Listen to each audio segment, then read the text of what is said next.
I've been wanting to make a video for the past month about basically the Tankie-Sphere of YouTube. Basically, for about the last month, I've been going onto the Tankie-Sphere, and kind of like a masochistic curiosity to kind of understand the mindset of how Tankies not argue, but trying to understand what they believe and how they argue, and to be what I think is fair. I have both praises and criticisms of the Tankie-Sphere. Now, me myself, I know there's some people watching it being like, "Why are you on the Tankie-Sphere? Why would you do that? Are you becoming a tankie?" No, I'm not a Marxist Leninist. I still don't entirely know what that means, honestly, other than looking at the theory of Marx and understanding how Lenin implemented communism uh, after the Russian Civil War. Like, I understand that, but sometimes, tankies are one part of the political spectrum I've never been able to understand. Like, I can understand right-wing libertarians, and I can understand right-wing authoritarians. And when I say understand them, like, a lot of the stuff that they have to say is, frankly, nonsense, or just doesn't fall on a basis of morality, in the sense of libertarians don't really, like, they don't, okay, to be fair, objectivists don't really care. They don't want a mandatory minimum wage, and they basically don't care about the poor so long as they can do whatever they want. Authoritarian right-wingers, I mean, we could correlate them easily with Nazis. Tankies, they've always been a mixed bag in my opinion, and they've always given me a really bad taste. I used to work with someone who is considered a tankie, and she did not attract me toward her side of the political spectrum. She was quite insufferable, actually. But getting on to the point, I've been watching a lot of Infrared. And, they're only at 12K subscribers. And I know a lot of more libertarian left-wingers are just like, wow, these guys are jokes. And to some extent, I can agree.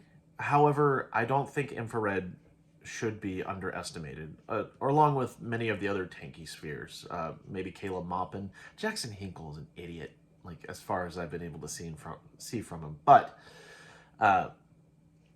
Infrared as a concept has been very fascinating, because it's about not just Haz, who's, I guess, the face of Infrared. I don't really know entirely what Infrared is. Maybe they made a video explaining the concept behind Infrared, but as far as I can tell, it's basically like a collective of people, and Haz is the face of it.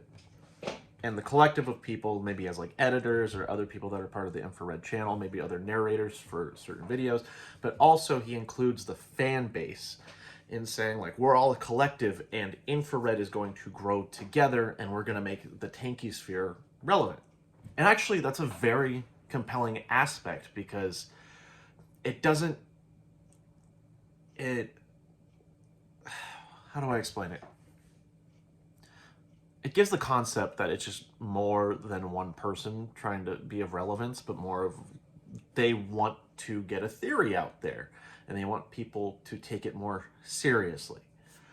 And, compared to how Infrared was in February, like, they have a ton of Twitch subscribers and they have about 12K YouTube subscribers. I am one of the subscribers, but not not for the reason you might think.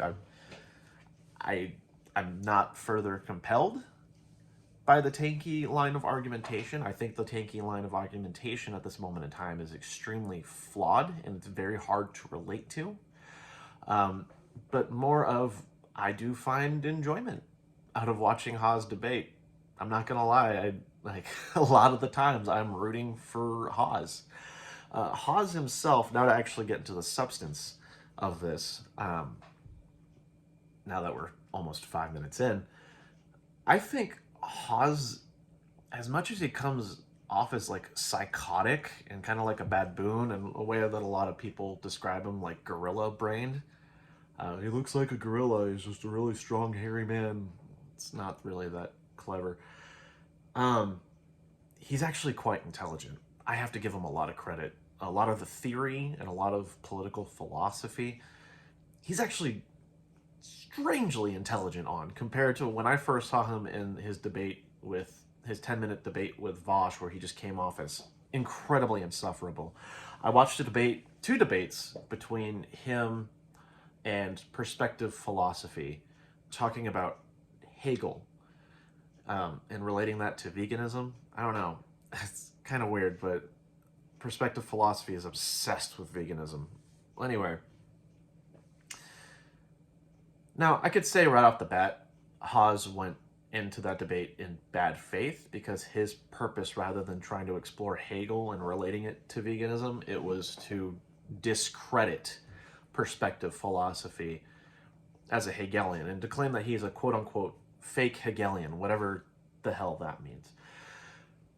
So that I could criticize in bad faith. However, Haas's knowledge on Hegel is impressive. Like, you could tell he's taken the time to do the readings and actually interpret and have an understanding of Hegel's writings. Now, as far as I know, I'm a layman when it comes to Hegel. I don't know anything about Hegel personally. However, I believe President Sunday, the YouTube channel, I believe him when he says that has a really good grasp on Hegel. And Haas comes off as if he has an understanding. It also doesn't help that I find Perspective Philosophy to be very insufferable. I don't know. It seems like Perspective Philosophy for the last 2 years, I know he had a debate with Vosh, and I think Vosh had it on his stream and he didn't publish it. Vosh didn't look really good on it, to be fair, because it was about, I think, utilitarianism or consequentialism, and then relating that back to veganism, because that's what Perspective Philosophy does. But Perspective Philosophy has been like, oh, he's not willing to publish this on his YouTube channel. Like, dude, Vosh can put whatever he wants on his YouTube channel.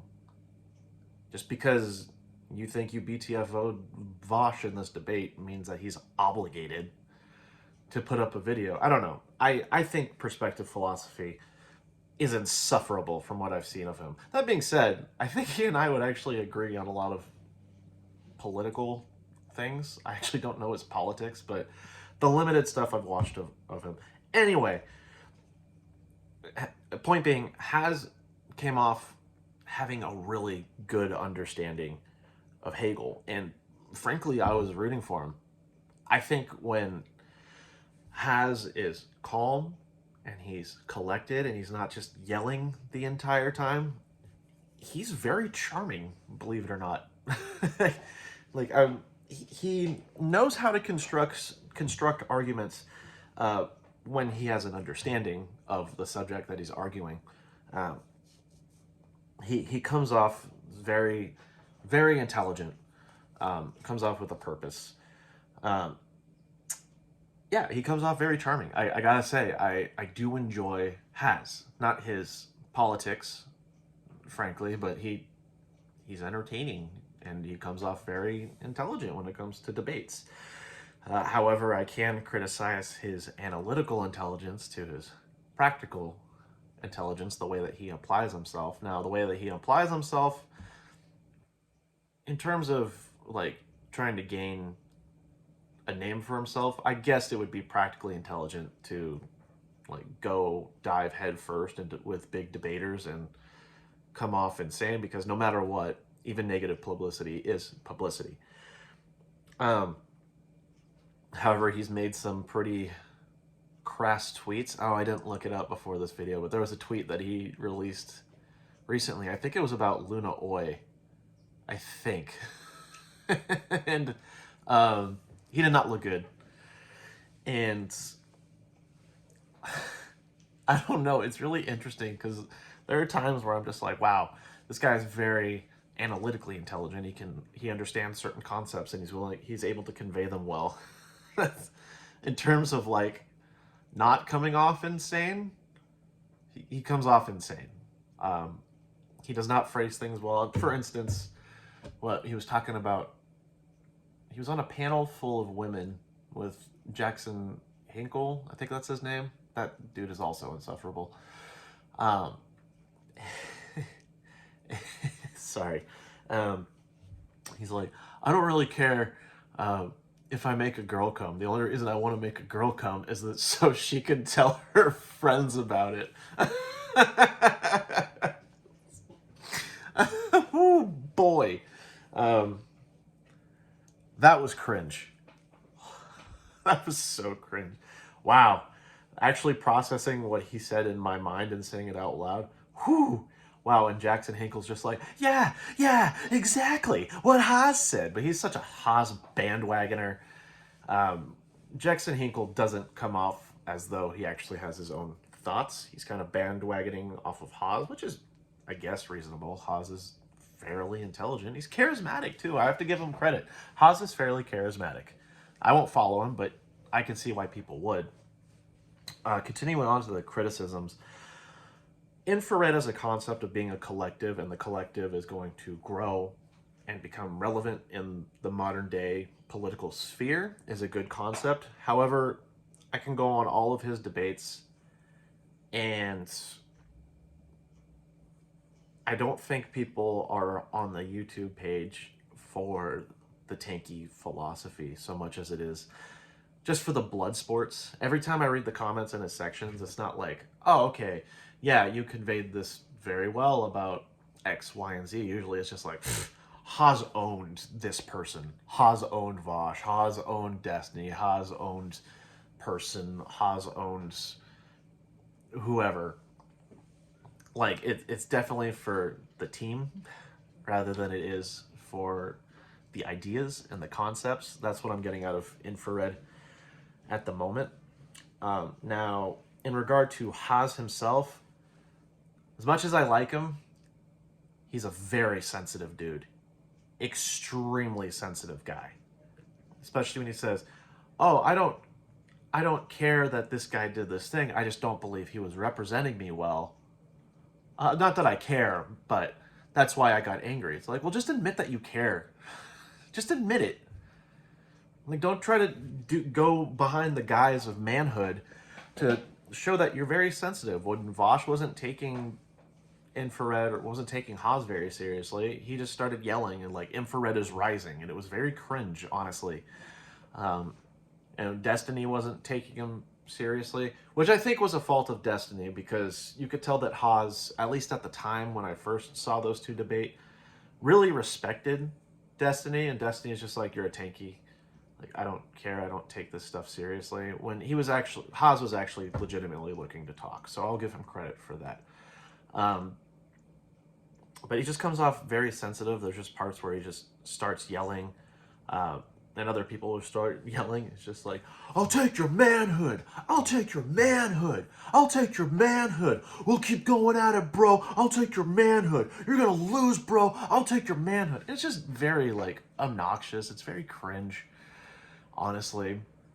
Not that Haas cares anything that I have to say. I'm not even, like, I only have 36 subscribers right now. But his whole thing going on to manhood, doing the alpha beta stuff, and, you know, trying to really display himself as a man unironically and be the more alpha dominant man within a debate. I don't see the appeal or the reason why he should be doing that. Like, I'll take your manhood. What's manhood? This is a very loose criticism, but he brings up manhood a lot and how he's about to take someone's manhood. And I don't get it. Like, why? Like, being obnoxious and yelling and acting like a baboon equals being a man? Like, what is being a man? Again, this is a very loose criticism. I just find the manhood alpha beta thing, and unironically trying to be like, yeah, I'm the alpha. I just find it really dumb. Okay. Here's another thing. He has said, quote, intellectuals are cucks. Like, yeah, I just believe intellectuals are cucks, so therefore I don't find intellectuals to be credible. Let me get this straight. You don't find the people that have taken a discipline to a subject that they're passionate about, you don't take them seriously, you find them to be cucks. Who do you take seriously, Haas? And that's the thing, is I don't understand if you think intellectuals are cucks, but you'll also reference intellectuals at times. I don't understand it. And Haas isn't Haas considered an intellectual, especially on the subject of Marxist-Leninism? Like, shouldn't he be taken seriously? Intellectuals are cucks, quote unquote. I don't know. I just found that funny. Just because that argument doesn't really mean anything. Like, I believe they're cucks, therefore I don't take intellectuals seriously. Well, depending on the subject, intellectuals have a lot more credibility on certain subjects. I wouldn't say that an intellectual historian is a cuck in understanding a certain era of their study. I don't know. On trans issues, he is very weak in terms of argumentation regarding transgender issues. He recently debated what he alleges to be a Vosh fan, and they were defending the concept of puberty blockers, and basically Haas says, I just don't believe there's enough data. So what, Haas? So what? I don't care whether or not you believe it. Like, there's data there, and there's a lot more credibility than just you saying, well, I just don't believe it. I just don't believe this stuff works. I just don't believe there's enough information on it. I just don't believe this. There's been information about puberty blockers since what, the 60s, the 70s? And how they work and how they are a good method for people who are younger and have gender dysphoria. I don't find any credibility in the argument of I just don't believe it. Well, there's people who study this and who have the data and are able to properly understand the data. And there's actually a plethora of data about puberty blockers relating to gender dysphoria, and people who were qualified to say, yes, this child, I recommend that they take puberty blockers. And that's the other thing, is he's just like, well, these so-called experts, I doubt what they have to say because they're human. Well, if we went by the logic of we have to doubt what people say because they're human, we can't take anything seriously because humans are humans. Like, there are people who have studied certain subjects and are qualified to give medicine. I don't think you would ever go to a doctor and the doctor says you have a fever, you should go home, sleep, drink lots of water, and eat food. I don't think you'd reasonably say, no, he's a doctor, he's human, he's flawed, I'm going to do what I want to do.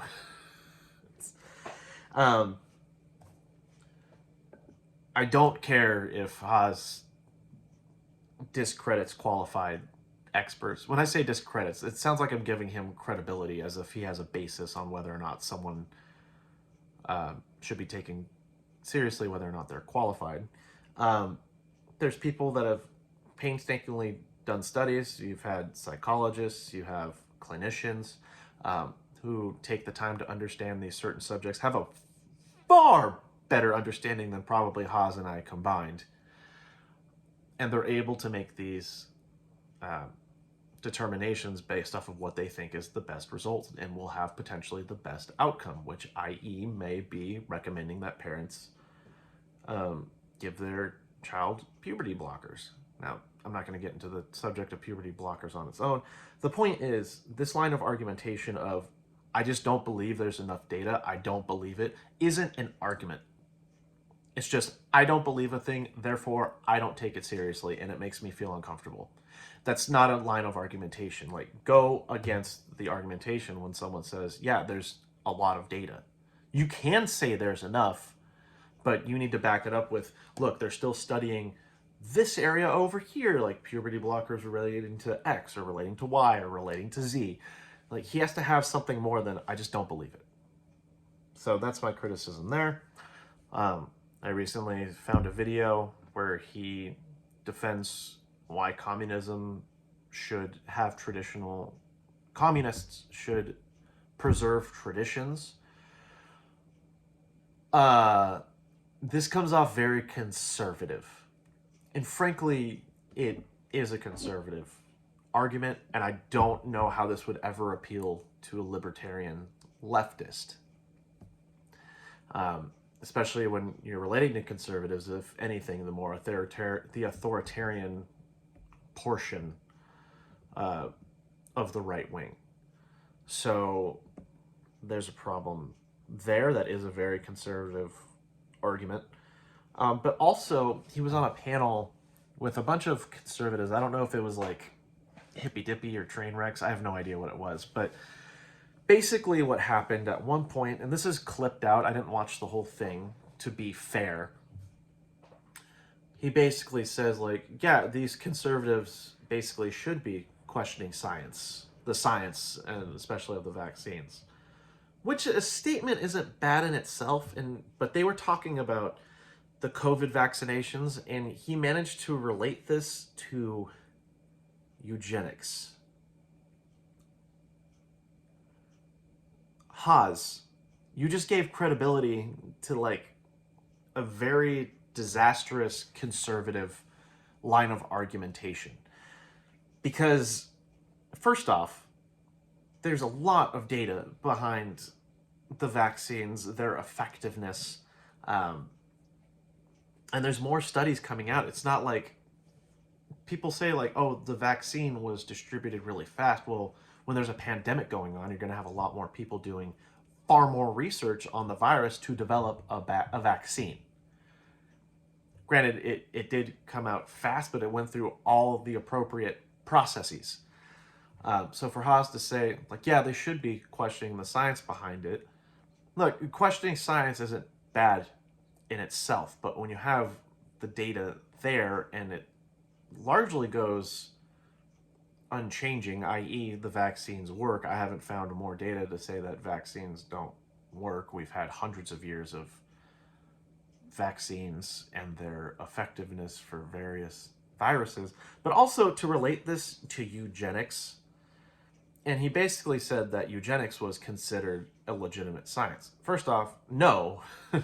Especially in the 20th century, it was highly discredited, especially during the reign of Hitler and the Third Reich, and trying to get the most, the superb Aryan race.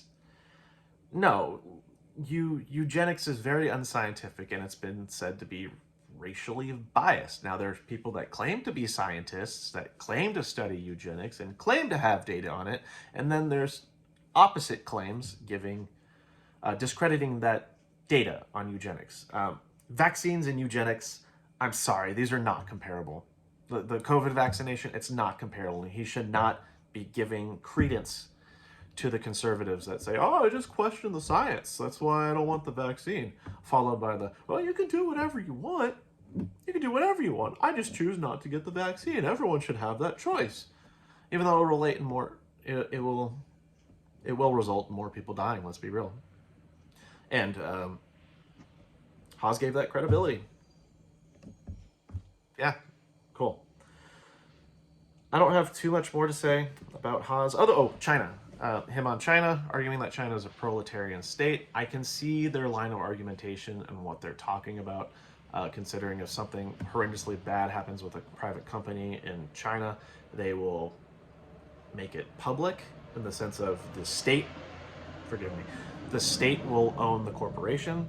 Like, I see where they're coming from. However, arguing that China is socialist, I think that's a slippery slope, honestly.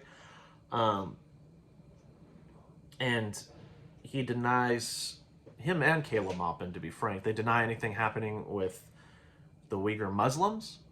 They phrase it of, well, I don't doubt something's happening. I just question the sources and the media that is interpreting it, which on its face is not a bad thing. It's fine to question it, but they also go as far as to say, like, well, it's not happening. I don't believe it's happening. Stuff with the Uyghurs, I don't believe it's happening. And I think it's just all far-fetched. I'm sorry, but there's no denying stuff is happening with the Uyghur Muslims. Maybe it's not like Uyghurs are being shot, but they are being displaced, and they are, you know, basically trying to, what's the word? Not euthanize, but they're trying to make it so that the Uyghur Muslims in China won't be as prevalent in the future. I can't believe I'm blanking on the word for that. Almost sounds like a genocide. God, weird. Anyway, and this is my final thing on the China subject is he'll talk to other debaters about China, and these debaters will criticize China, and he says, "You're not from China. You have no right to criticize it." First off, no. You can criticize another country and how they handle certain aspects in their country. That's fine. Like, Haas does it to the United States all the time, but I guess the United States derives from English colonialism, therefore he has the right to criticize it, blah, blah, blah. Well, he says you can't criticize China, but on the same token, he will praise China. I don't know if this makes sense, but I think by that logic, he should not have the right to praise China. If you can't criticize it, you can't praise it either. I don't know. It just doesn't make sense to me where he's like, oh, you can't criticize China. You absolutely can criticize China. If there's an issue going on and there's criticism to be warranted, yeah, you can absolutely criticize China, even if it's like a domestic issue. Like, if you can criticize the United States domestic issues, you can criticize domestic issues in other countries around the earth. You can't just say it's their business. If it's public, it can be criticized. And it can be praised. I don't know. I just find that a really weak, like, you don't live in China, therefore you can't criticize it. Haas, you shouldn't be able to praise China. It's as simple as that. But you have to accept that China can be criticized. Just like how I have to accept that China can be praised. Not that I have huge issues with China. I'm actually not well versed in the politics of China. I do plan to look more into it. But criticisms and praises are allowed. Get over it. And then finally, he was on a panel. Oh, no, I already talked about the women in the coming thing. God, that was so funny. Going further into the Tankie-Sphere, I want to talk about Caleb Maupin. Maupin is actually incredibly intelligent in terms of understanding of theory, just like Haas. However, he could have been a good intermediary between the Tankies and the more libertarian lefty sphere. But after that debate with Vosh, I'm sorry, Caleb got wrecked. He was wrecked. He made himself angry to Vosh's criticisms. He made himself very susceptible to certain lines of argumentation. And not to mention, he purposely cut the debate short. Even though it was supposed to last an hour, he made it a point to say, like, oh, we're hitting the hour mark. We should start closing statements. It's like, Caleb, you just don't like how this is going. Vosh, you know, I am a fan of Vosh, I will admit. Vosh did beat the fuck out of Maupin in that conversation. It's sad, though, because at the beginning of it, Maupin came off as very charitable, very understanding, very open, and the end result was just not good. And it sucks because I would have been more open to the Tankie-Sphere of things if Maupin had presented himself better.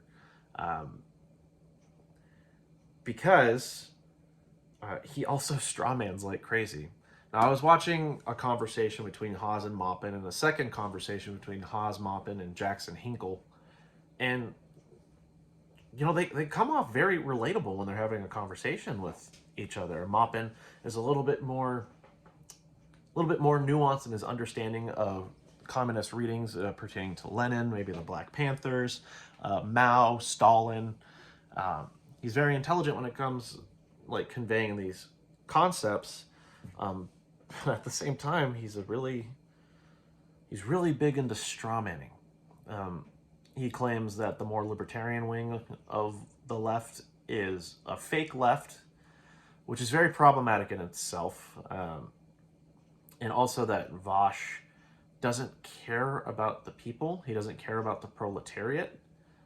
I'm sorry, this is a fundamental misunderstanding of what Vosh argues, especially pertaining to worker co-ops and wanting workers to seize the means of production, and whether or not Marx actually said seize the means of production, whatever. I know they would argue this, but Vosh wants more power to the workers, and that's a very not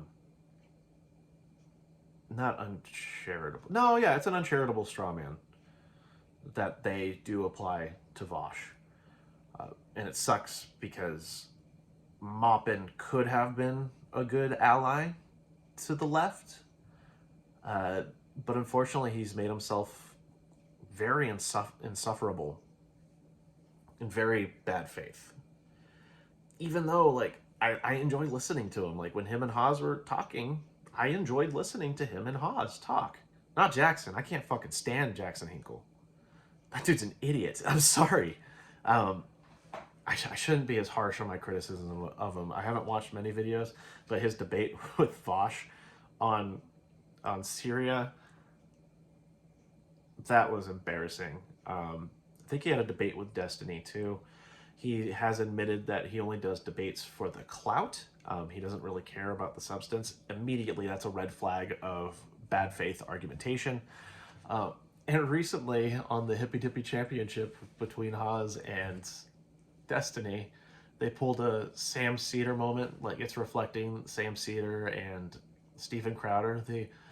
Holy shit, Sam Cedar, what a fucking nightmare. And they were basically trying to replicate oh no, Jackson, oh shit, it's Jackson Hinkle. What a fucking nightmare. But it was embarrassing. It was just sitting there, and Destiny's just like, hey buddy, how's it going? And Destiny is really good at letting awkward things just happen, like in silence, letting the cringe factor just kind of like soak it, like make itself prevalent. And Jackson Hinkle he really embarrassed himself. That dude, I'm sorry, he's an idiot. I have nothing nice to say about Jackson Hinkle at this moment in time. But now that we're 30 minutes in, I kind of want to sum up this portion of the video.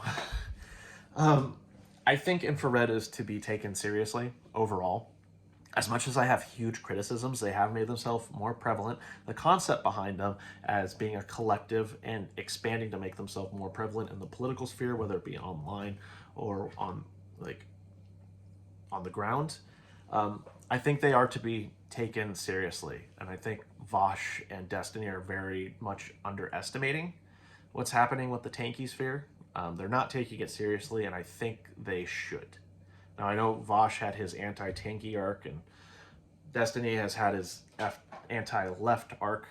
But now they're both on the point of just being like, oh, I just want to laugh at these people. It's like, well, don't. Well, you can. To be fair, you can. But infrared has skyrocketed in terms of subscribers, and they should be taken a little bit more seriously, especially as they are still being platformed, and people are giving a lot more credence to Haas. I am, especially, too. Oh, I'm sorry. One more thing I want to say. With the infrared channel in particular, one of the things I can't stand, they do claim to be Maoists and Stalinists, which automatically, to anyone who's a layman and watching, you are not going to get them to sympathize with you, because Stalin did some pretty bad shit. Mao did some pretty bad shit. And it seems that a lot of what they propagandize, there's a video on Stalin that lasts about 30 minutes, and it just sounds like 30 minutes of Stalin apologia, and that presents him as being a really good guy fighting for the proletariat in the Soviet Union. I know, it's weird. They say we can acknowledge the bad things that they did, but we have to look at the good, which is not a bad argument in itself, but they need to learn to balance it, because what they've been doing, from what I've seen in the videos and my limited observation time, it's been more, no, Stalin was a good guy, rather than being like, look, we have to face it. Here are these atrocities. Here are some good things. Like, we have to balance that out. They have to balance it out, and they haven't done it. Like, I'm not attracted to Stalinism. I'm not attracted to Maoism. And they haven't done an effective job in arguing what they're trying to argue. And then finally, claiming that communists are American patriots. I can see that argument, actually. I know they mean well, and basically being able to say that they're trying to make a better United States, therefore they're true patriots. They don't claim to be nationalists, even though the form of patriotism, isn't it internationalism? Like, isn't that part of the definition? I don't know. It's really weird. Um, Point being, as much as I criticize the Tankie-Sphere and as much as I don't believe they're really good at arguing what they want to, they're pretty decent at some points. There are some criticisms to be made. I think Haas is actually extremely intelligent. However, he does come off like a buffoon at times when he doesn't mean to, even though I tend to root for him in a lot of debates that are happening, especially Haas versus perspective philosophy. Thank God President Sunday was the moderator.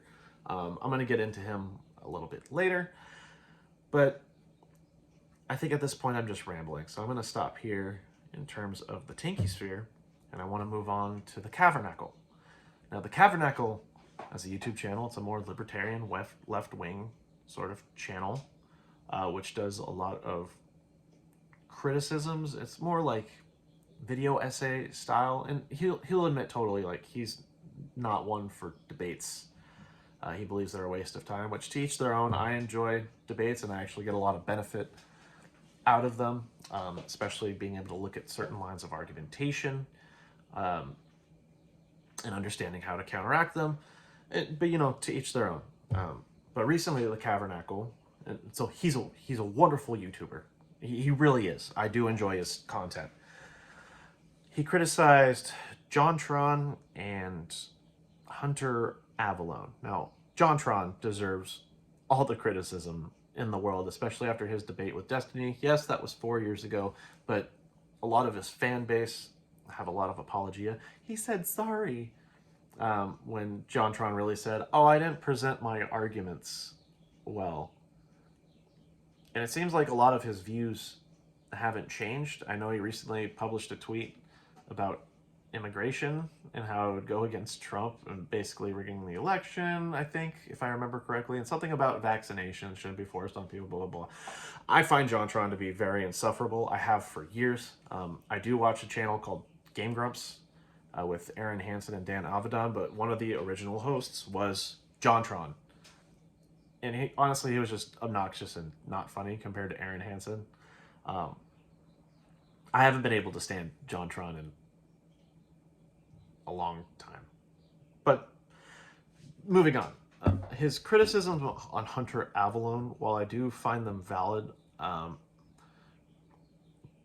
if I want to sum it up, and I might unintentionally be strawmanning, and I do apologize if I am, but he basically says, Hunter, even though he has had his political shift further to the left, he doesn't have to be forgiven for his past content, which I find to be very credible. That is a credible thing to say.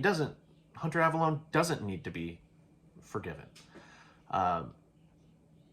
However, he also does say he needs to purge more of his YouTube videos as a content creator trying to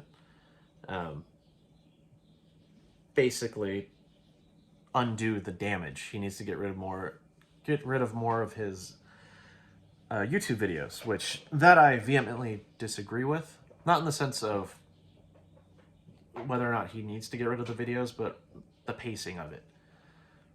A lot of people like Mike from PA and the Kavernackle, and I might be a little bit hyperbolic on the Kavernackle's argumentation, but it's like, no, you need to undo all that damage, but you're trying to keep the videos because you want to maintain prevalence as a YouTube content creator, which I think is a bad line of argumentation. There is a methodology that you have to do when you take down these videos. I mean, Hunter's primary source of income is through YouTube. He has a family. It's his job. And privatizing and slowly getting rid of the videos is the best way to go. Especially because he's already facing a lot of clout for his political awakening. He's receiving a lot of clout for his political awakening. And I don't think getting rid of the videos is the right move, especially if he's trying to rectify and be more palatable to people that were formerly his fans, or, you know, of his awakening in ideology, I guess. I guess what I'm trying to say in a very roundabout way is Hunter is a good ally for the left. Now, when he was on the right, I couldn't stand him. He just seemed like a miniature Steven Crowder, and I hate Steven Crowder. But Hunter Avilone was just insufferable back in the day. I tried watching some of his YouTube videos. I couldn't even get a minute through. It was just insanely bigoted. And it was just very not well constructed right-wing arguments that gained prevalence because it made people say, ew, icky, especially on the trans issue. But now he's had his political awakening. He's becoming a better debater, and he's genuinely trying to rectify the damage that he had done. And I think it's a really good thing. He'll criticize his old videos, which I wouldn't say it's a lot of people would say, oh, he's just trying to seek forgiveness. I think he's trying to have atonement. I think even Hunter would say, like, hey, I'm sorry that I said these things. Like, he would totally say that. He's very apologetic. I don't think he's asking to be forgiven as much as he's just like, yeah, I need to atone for this. And I think he's been doing a really good job. And I think getting rid of his old content immediately is just not a good move. It's a slow process. And I think people need to be more accepting of it. I do agree with the Kavernackle when he says that people aren't obligated to forgive Hunter Avilone. 100% credible. That is a totally credible thing. I know a lot of his argumentation was either anti-LGBT, especially anti-trans stuff. People were very uncomfortable when those videos that he made came out back in the day, and he basically made a lot of people uncomfortable coming out of the closet, and I think that's very damaging. And I think he acknowledges that's very damaging. And again, people don't need to forgive him. I think even he would say, like, yeah, you don't need to forgive me. Hunter Avilone is he's a very genuine dude. I've actually been quite impressed with him recently. I think, however, not that this needs to be done, but some prejudices should be set aside, because honestly, Hunter Avilone's become a really good ally to the left. I know he's a centrist, he's a sockdem, he's a centrist, but in terms of like moving people over to the left, he's a very effective tool. He's a really good intermediary. He really is. Like people like Kyle Kalinske, David Pakman, Hunter Avilone now, they've been really good intermediaries from pulling people out of the far right and moving people further left. And I think, again, people aren't obligated to do this, but I think people should consider having Hunter Avilone as an ally. Seriously. I think he does wonderful things in pulling people over. I think he's an effective tool. But again, the only thing I really disagree with on the Kavernackle is purging a lot of Hunter's old content. Unfortunately, he still makes money off of YouTube. He is still a content creator, whether you like it or not. And there's a process to it. And people need to be a little bit more accepting of it, but to each their own. The final segment, now that we're here, I want to talk about my current favorite YouTube channel. Now, for a long time, it was Vosh. And I still love Vosh. I really do. I think he does a lot of good for the left and getting the ideas out there about socialism and making people more amicable to being pulled to the left. However, the one YouTube channel that has very much impressed me recently, President Sunday. I don't know, I do know what it is, but I'm going to say I don't know what it is, but his channel is just really compelling to me. President Sunday, so the way that I started to understand this channel a little bit more, the way that I was exposed to it, a lot of you might remember about 2 months ago, there was a video from Doomer Politics that was called Why Vosh is Unironically Evil. And I think it's called like Doomer something else, whatever the channel is called. But he critiqued Vosh's debate style and basically argued that, yeah, his debate style and the things that he does is unironically evil. Granted, when you actually look at the video and you actually understand what he's trying to argument, the arguments fall flat on their face, and one of the first people to expose this was President Sunday. To be fair, I was not impressed with President Sunday going after Doomer politics. It did come off as like, oh, he just wants to end Doomer politics' career just to end his career, which is not true. There was a lot of clout fishing that Doomer politics seemed to have been going for, and President Sunday actually exposes this really well. The reason I'm so impressed with President Sunday, though, he's very fair. He's actually one of the most fair YouTubers I've seen in a long time. He is the one who was the moderator for the perspective philosophy versus infrared debate. And he'll even admit that, yeah, I was rooting for Haas. However, he did a fantastic job as a moderator, especially when there'd be points where Haas is just like, I can't let him get away with this. And President Sunday would be like, I don't care. He has another minute to talk. You're going to let him talk. And I'm like, wow, that's very, very good mitigating. He's an excellent moderator. He really is. And as far as I know, he doesn't like doing it. He should do more of it. I would recommend checking out President Sunday. Granted, some of his stuff is pretty dry. And I know I'm saying this a lot. I think he'd admit a lot of his stuff is pretty dry. A lot of it's political analysis, in the sense of there will be old works and he'll actually go through old readings and further try to understand it. Like he's in it for the political science and the political analysis rather than taking a side and all that stuff. And he doesn't really define himself by his personal politics, but trying to understand the politics around him. I don't know if that's a fair assessment. He'd have to he could probably say it way better than I could. The point is, I've been very, very, very, very, very impressed with President Sunday. I've liked his content. With that whole thing between Vosh and Professor Flowers, I do believe he interviewed Professor Flowers, and I think he was very fair to her.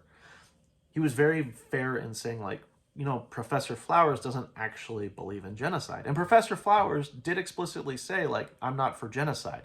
What she actually said is, you know, if I don't blame black separatists for their mindset because of what they've been exposed to unwillingly. That's what she was saying. And I think President Sunday analyzed it very well, brought her on and said, is this what you're saying? Because this is what I believe you're saying. However, I also believe you didn't argue yourself well. And it's true. Professor Flowers did a really bad job. And I can see why she came off the way that she did.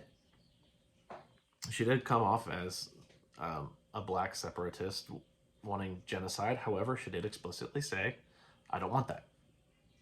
Like, I think that's a bad thing. I just don't. I'm more sympathetic to that mindset compared to, like, white nationalists who already have the power, and they're just terrible people. Black separatists have gone through trauma, and this is why they have the mindset that they are. I don't agree with them whatsoever. However, I can understand it. I can sympathize with it a little bit more. And I think President Sunday did a really good job in representing her. Granted, she probably shouldn't represent herself in the future, but he did a good job representing her. I watch his live streams on occasion, and he'll do a lot of debate analysis, and he'll do a lot of video analysis. One of the last things I watched was, it was the video on Haas talking about why communists should be traditional. And President Sunday was very fair in his assessment to Haas and being like, I like him, and I'm trying to go about this very honestly. However, this comes off as very conservative. I think President Sunday is one of the best YouTube channels I have found recently. Granted, he's very dry. I don't enjoy all of his humor. That's very subjective on my part. I still like to watch his stuff because he's very intelligent. At least he comes across as intelligent. He's very fair in his assessments. And he's willing to give fair critiques. And I don't know. I've been very, very impressed with President Sunday. I would highly recommend checking him out. He has. It just seems like he's, as much as he admits that he has a bias, he's the one YouTube channel I've found in recent memory. I at this moment in time, where even if he has a bias, he will go into things as close as he can.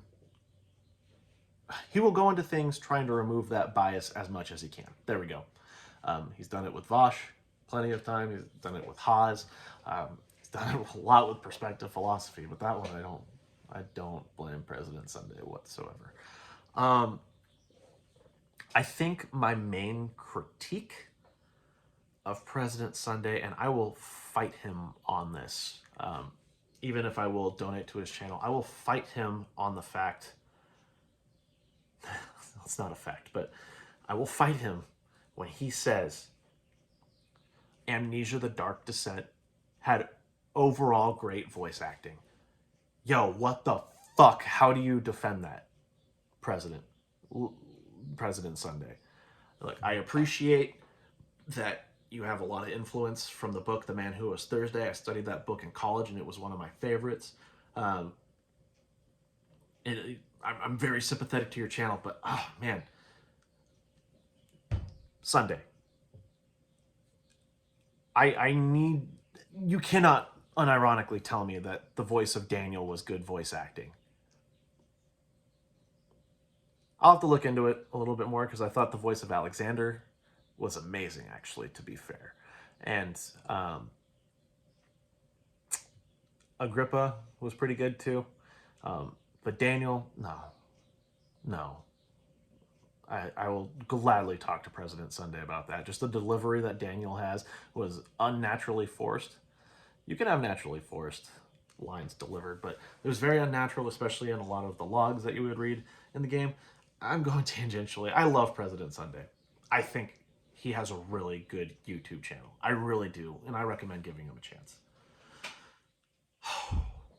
I've been talking for 53 minutes. Holy crap. I should probably end it here. Take infrared a little bit seriously, as much as they say silly stuff and do silly things. They are gaining more clout, and they can become more prevalent on the internet. Take infrared seriously. Caleb Mappin, he is very intelligent. However, he does come off as dishonest at times, and he does tend to strawman a lot. Jackson Hinkle's a fucking idiot. The Kavernackle, very, very good YouTube channel.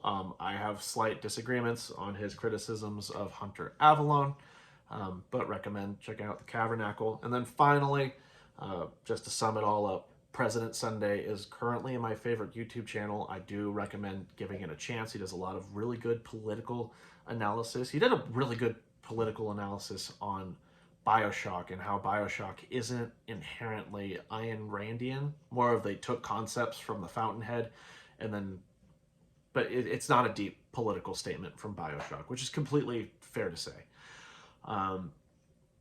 He's really good at analyzing videos, understanding political concepts. I know he did get his bachelor's in political science. When I say I know that, now I'm questioning it as I say it. And I think I also relate to President Sunday in the sense of, in school, when I was getting my degree in English, I wasn't taking it as seriously. But now that I'm out of school, I've finally internalized the concepts that I've learned through university, and I've taken my discipline more seriously, a lot more seriously. And President Sunday has completely done the same thing. He's taken it very seriously. He's devoted himself to political science and understanding political philosophies. And yeah, I would highly recommend President Sunday. Okay. That's really all I had to say. So if you made it 50 minutes in, that's 55 minutes now. That's amazing. Thanks. Even if I did ramble at times. It's really good to see y'all. Put in the comments below, are there any YouTube channels that you've been fascinated by? What do you think about the Tankie-Sphere? What do you think of the Kavernackle? Have you checked out President Sunday? Are you willing to check out President Sunday?